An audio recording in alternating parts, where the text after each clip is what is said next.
Hi guys, it's Erin and today I'm going to be filming a really exciting video. This is the products I regret buying. I'm sure you've seen this on a ton of other beauty gurus channels. I'm basically just going to be talking about some of the products that I've gotten and not particularly liked and would not repurchase. Just because I don't like these specific products does not mean that I don't like these brands. A lot of these are from brands that I love. Just some of the things that I would steer clear of. Some of the things that I wish other people would have told me to steer clear of, so yeah. Oh, and also, if you couldn't tell, I cut off 8 inches of my hair, so yeah, that's new. Without further ado, let's get into the video. I have 2 BB creams to talk about. First one is the Garnier Miracle Skin Perfector BB cream. And the major complaint I have with this is it's definitely something that you can feel on your skin, which is never a good thing. It is definitely a thicker BB cream. It almost makes your face feel oily, which is a weird thing for me because I have dry skin and nothing ever makes my face feel oily or like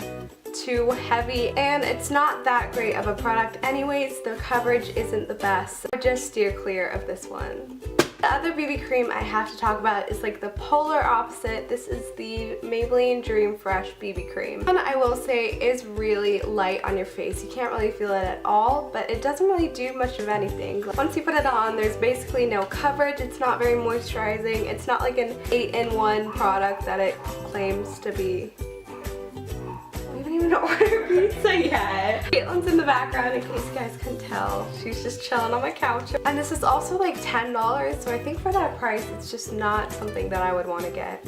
The next thing I have I actually got in Canada. This is the Wake Me Up Concealer from Rimmel. The complaint I have with this is it's just kind of a weird color. Like they only had a few colors, I think maybe like 5, and none of them really match my skin tone that well, and I think that's kind of just because this is a really weird color, like not gonna lie. It's like a really salmony pink, which I know is a good thing for brightening up your under eyes, but it has like a brown, like an ash brown undertone, which is a really weird thing to have in a concealer, and it just doesn't really conceal that well. I will say that it's very moisturizing, which is a good thing, but I don't know, I don't think it's worth it. Next thing I have to talk about is the Maybelline Dream Bouncy Blush. This is in the shade Pink Plum, and it is a really pretty shade, but it just doesn't do much of anything either. It's really fun to play with. But that's like the only good thing about it. See, it doesn't really show up at all, and it's kind of hard to like actually get onto your cheeks. That's get kind of dirty after a while. Like I haven't used this much at all because like I said, it doesn't really work that well.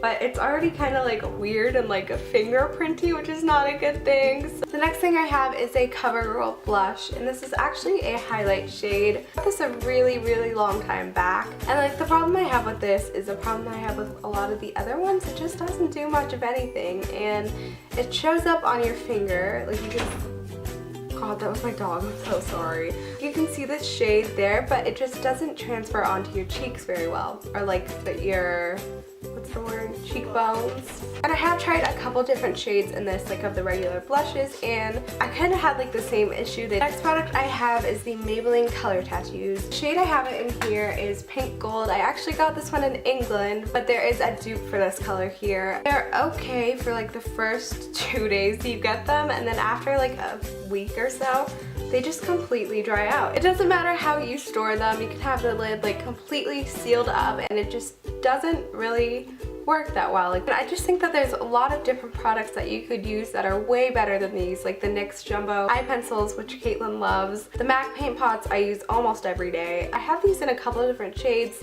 which I wish I had not gotten, but when they first came out I got like really obsessed, and I had like a color tattoo spray. Just not suggest these. I think that you could go a lot of different, better ways. Next thing I have is an eyebrow pencil, and this is the Sephora waterproof eye crayon. So this product was okay. I used it for like maybe like 2 weeks when I first got it, and it completely ran out after like a week and a half. And I swear I don't fill in my brows that much. Like I'm not like pressing hard on it. Just ran out really quickly, and it didn't really show up that much in your brows either. It's kind of like a weird product. This one recommended. It was like $15 too, so I think that it's definitely not worth that. Next product is also one that I got in England. You can probably tell that when I went abroad, I went a little bit crazy with the products.